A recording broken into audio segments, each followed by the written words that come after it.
மத்திய கல்வி அமைச்சர் தர்மேந்திர பிரதான் பதவி விலகுமாறு கரப்பான்பூச்சி ஜனதா கட்சி வலியுறுத்தியுள்ளதை அண்மை செய்தியாக பார்த்துக் கொண்டிருக்கின்றோம்.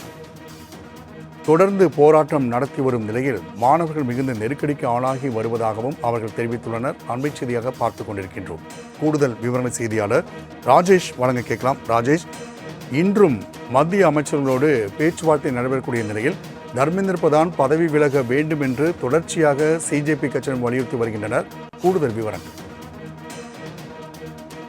ராம்குமார், டெல்லியில் கடந்த சில நாட்களாகவே தர்மேந்திர பிரதான், மத்திய அமைச்சராக இருக்கக்கூடிய தர்மேந்திர பிரதான் பதவி விலக வேண்டும், நீட் தேர்வு வினாத்தாள் வெளியானது தொடர்பாக அவர் தன்னுடைய பதவியை ராஜினாமா செய்ய வேண்டும், அவர்தான் அதற்கு பொறுப்பேற்க வேண்டும் என்று தொடர்ச்சியாக சிஜேபி கட்சியினர் தொடர்ச்சியாக வலியுறுத்தி வரக்கூடிய சூழ்நிலையில் இது தொடர்பாக பல்வேறு பேச்சுவார்த்தைகள் என்பது நடைபெற்றது. இந்த நிலையில் தொடர் போராட்டத்தில் மாணவர்கள் மிகுந்த நெருக்கடிக்கு ஆளாகி இருப்பதாக கரப்பான்பூச்சி ஜனதா கட்சியினர் தெரிவித்திருக்கிறார்கள். தர்மேந்திர பிரதானின் ராஜினாமாவை பிரதமரால் ஏற்க முடியவில்லை என்றால் மோடி தனது பதவியை ராஜினாமா செய்ய வேண்டும் என்று அவர்கள் வலியுறுத்தி இருக்கிறார்கள்.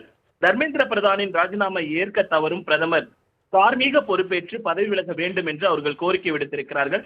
மேலும் தர்மேந்திர பிரதான் ராஜினாமா செய்வதில் என்ன தவறு இருக்கிறது என்ற கேள்வியும் அவர்கள் எழுப்பியிருக்கிறார்கள். மத்திய கல்வி அமைச்சர் தர்மேந்திர பிரதான் தனது பதவியை ராஜினாமா செய்வதில் என்ன தவறு இருக்கிறது, நீட் தேர்வு முறைகேட்டிற்கு தர்மேந்திர பிரதான் தான் பொறுப்பேற்று பதவி விலக வேண்டும் என்று அவர்கள் கோரிக்கை விடுத்திருக்கிறார்கள். தர்மேந்திர பிரதான் பதவி விலகி இருந்தால் நாட்டில் இந்த போராட்டமே நடந்திருக்காது என்று பிஜேபி கூறியிருக்கிறது. மேலும் மாணவர்கள் அமைதியாக போராடுகின்றனர். நாடு முழுவதும் மக்கள் ஒன்றிணைந்து ஆதரவு தெரிவித்து அமைதியான முறையில் இந்த போராட்டத்தை முன்னெடுத்து வருகின்றனர். நாட்டின் மூலை முடுக்குகளில் இருந்தும் மாணவர்கள் திரண்டு போராடி வருகின்றனர் என்று அவர்கள் தெரிவித்திருக்கிறார்கள். அதனால் தர்மேந்திர பிரதான் உடனடியாக தனது பதவியை ராஜினாமா செய்ய வேண்டும், அந்த ராஜினாமாவை பிரதமர் மோடி ஏற்றுக்கொள்ள வேண்டும் என்று அவர்கள் தெரிவித்திருக்கிறார்கள். ராம்குமார். ராஜேஷ், தகவலுக்கு நன்றி.